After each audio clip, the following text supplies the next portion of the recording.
ঢালিউডের আলোচিত অভিনেত্রী অরুণা বিশ্বাস দেশের রাজনৈতিক পট পরিবর্তনের আগে সরব ছিলেন দেশের শোবিজ অঙ্গনে। নিয়মিত ছিলেন অভিনয়ে, শোবিজের বিভিন্ন অনুষ্ঠানেও যোগ দিতেন তিনি। কিন্তু বর্তমান পরিস্থিতি বিবেচনায় এরকম গা ঢাকা অবস্থায় আছেন অরুণা বিশ্বাস। এমন সময়ে স্বাভাবিক জীবনে ফেরার ইঙ্গিত দিলেন এই অভিনেত্রী। মূলত জুলাই আন্দোলন ঘিরে জোর বিতর্কে জড়ান অরুণা বিশ্বাস। সে সময় ছাত্রদের দমাতে আলো আসবেই নামের একটি হোয়াটসঅ্যাপ গ্রুপ খোলা হয়, যেখানে যুক্ত ছিলেন অরুণা বিশ্বাস। আর সেখানে তার পরামর্শ ছিল ছাত্রদের ওপর গরম পানি ছেটানোর।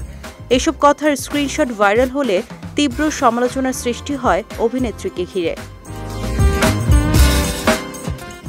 এরপর দেশের পট পরিবর্তন হলে গোপনে কানাডা পাড়ি দেন অরুণা বিশ্বাস। বর্তমানে সেখানেই অবস্থান করছেন বিতর্কিত এই অভিনেত্রী।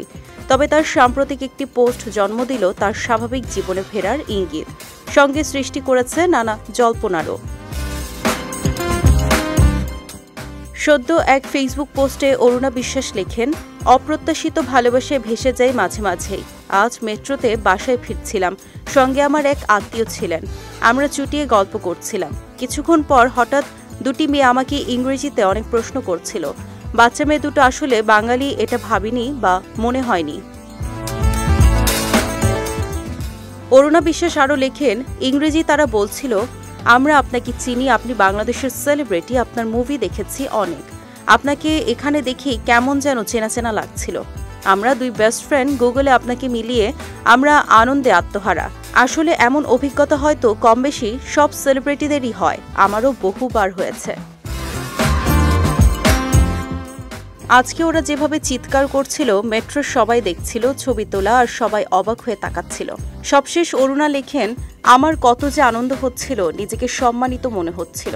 আর মনে হলো আবার ফিরতে হবে আমার জায়গায়, যে জায়গা একান্তই আমার। মানুষের ভালোবাসা আর ভালোবাসা, আমার ছোট ছোট পাওয়া, অনেক পাওয়ার মতো। অরুণা বিশ্বাস অনেক আগেই কানাডার নাগরিকত্ব পেয়েছেন।